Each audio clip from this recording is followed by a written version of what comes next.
So the mornings would start at about 5:30 a.m. and if you weren't up by 6, then breakfast was in serious jeopardy. Not as sturdy as they once were.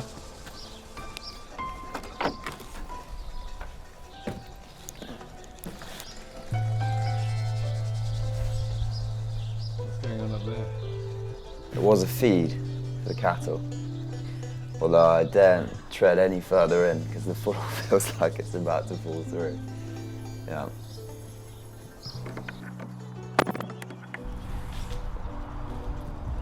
One of my main concerns when starting this was how my gramps would react to hearing that I was making vegan cheese, because it just kind of felt like a betrayal of everything he'd done here. And I can vividly remember the first time I spoke to him. I was in a really small little village, about a year ago to this day actually, in Lucon, in the south of France, and I called him up, and there was like an eerie silence in the village. But he was remarkably relaxed about it, and more interested in the process. And the more he finds out about the why, I think the more interested in it he is. Yeah, we were both kind of doing what we're doing at very different times when we both started out. So it's very situation based, and I really think that if he was in my shoes now, just based off why he started farming, which was to feed a nation after the Second World War, and why I'm doing it now, which is to kind of tackle what is arguably the biggest issue facing us, which is the future of the planet. And the biggest contributor to that is animal agriculture. And I think he's a pretty pragmatic man, and he would see what I see and would want to do something about it, I think. Yeah. And hey, I can't speak entirely for him, but that's what I feel. Yeah.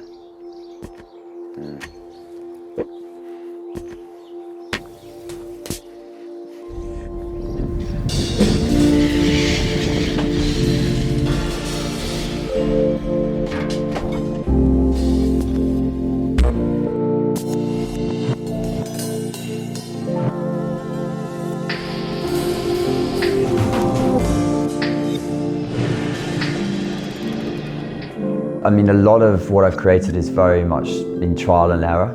That first period was so important to me, just getting familiar with the process of cheese making.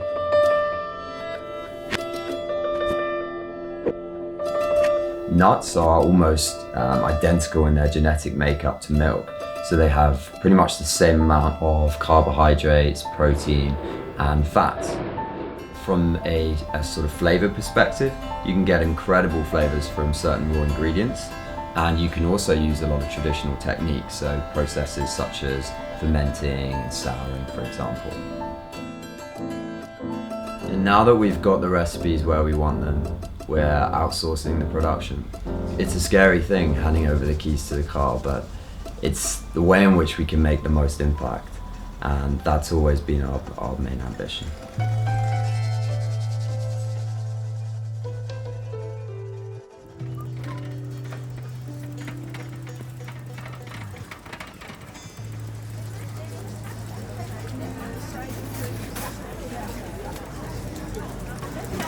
Everything one chap or chapess could ever wish for is sold on this market. Except for plant-based cheese at the moment. Because we don't have a store. Maybe over that.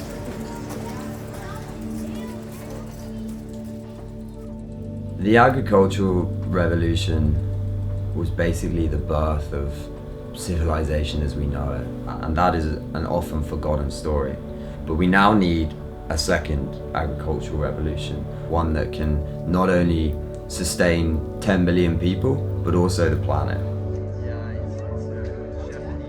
With the business, the way I see, or the way I will measure its success is really not just down to what it does as a business.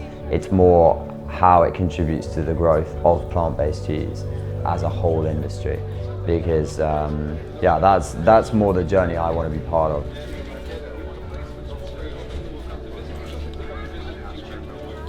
So we start with the ricotta.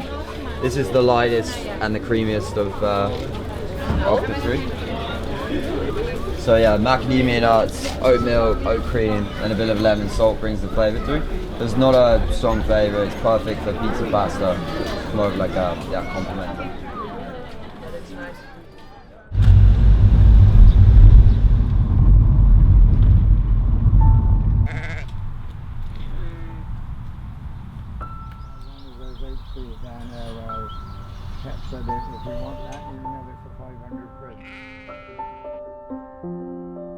So this certificate is for my grandparents, but really it ought to have gone to whichever bride it was. Yeah. Pretty extraordinary effort, 100 tons. Yeah. I mean, if I make 100 tons of vegan cheese across my existence, I'll be pretty happy, let alone one cow producing that. Yeah, that's extraordinary.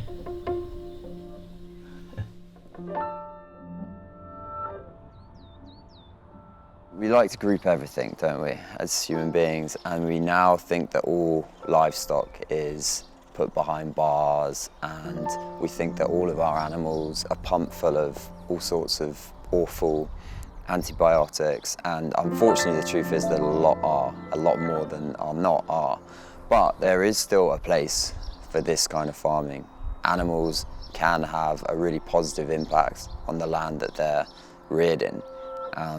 By having animals on the ground, it really stimulates the growth of lots of other beings. It's a case of finding a happy medium where farming goes back to being small batch and super high quality, and things like meat are had on special occasions, and we get the bulk of our diet from plant-based goods.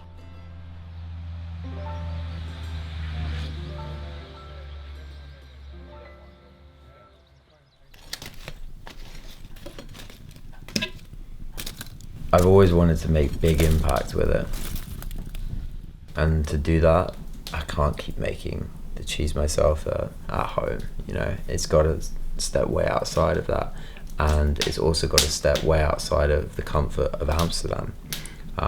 It needs to be sitting on shelves in parts of the Netherlands and hopefully other places around the world where people aren't engaging in this vegan echo chamber, and where it's really conflicting with people's conceptions of what a diet is and what their diet's always been.